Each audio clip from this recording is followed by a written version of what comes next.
Kim?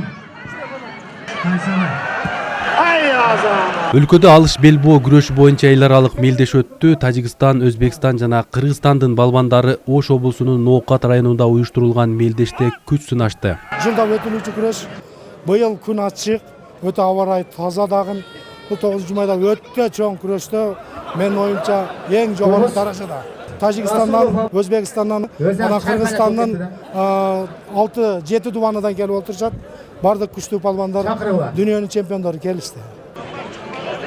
Күрөшкө түшкөн балбандардын жалпы саны 200дөн ашты. Анын 15и Тажикстандан, 30у Өзбекстандан, калганы Кыргызстандын 7 облусунан келишкен. 3 өлкөнүн балбандары катышкан мелдешке 10 миңге жакын көрүүчү келген. Bu alış güreş bizden Nokat'ta ezelten şu kalıptangan şol bizden Жаңы Nokat ayl hükümetinde жылда bolup durgan bizge Өзбекстан. manaylar bolup otar.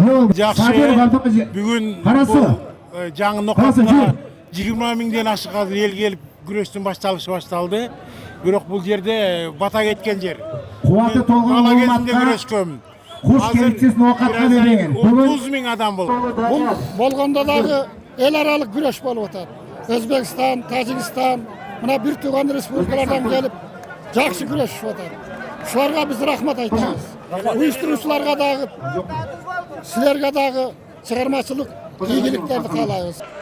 9 май жеңиш күнү менен жана алыш күрөшүнүн майрамы менен Алыш күрөшү боюнча эл аралык деңгээлдеги мелдеш улуу жеңиш күнүнө карата уюштурулган. Максаты алыш белбоо күрөшүнүн деңгээлин көтөрүп, олимпиадалык оюндарга жеткирүү жана өлкөлөр аралык достукту бекемдөө болуп саналат. Күрөш жакшы, үз салмакта болуп атат азыр. 70 килограмм, 80 килограмм, 80ден жогору. Күрөштүн жүрүшү боюнча азыр Тажикстандан 15 балбан, Өзбекстандан 30 балбан келди. 3 өлкөнүн балбандары 3 салмак боюнча күрөшкө түштү. 70 килограмм, 80 килограмм жана 80ден жогорку салмактагы күрөшчүлөр үчүн жалпы байге фонду 1 миллион сомду түздү. Оюндун жыйынтыгында ар бир салмак боюнча жеңүүчүлөр акчалай сыйлыкка татышты. Биринчи жолу биринчи место болдум. Мурда жылы экинчи место болдум. Ноокат элиме рахмат, уюштурган совет экебизге. 1 майда, 9 майда постоянный жылыга өтөт. Жакшы бул элдерге. Курдубаев Акылбек кол чаап коюңуздар. 100 миң сом менен сыйланды.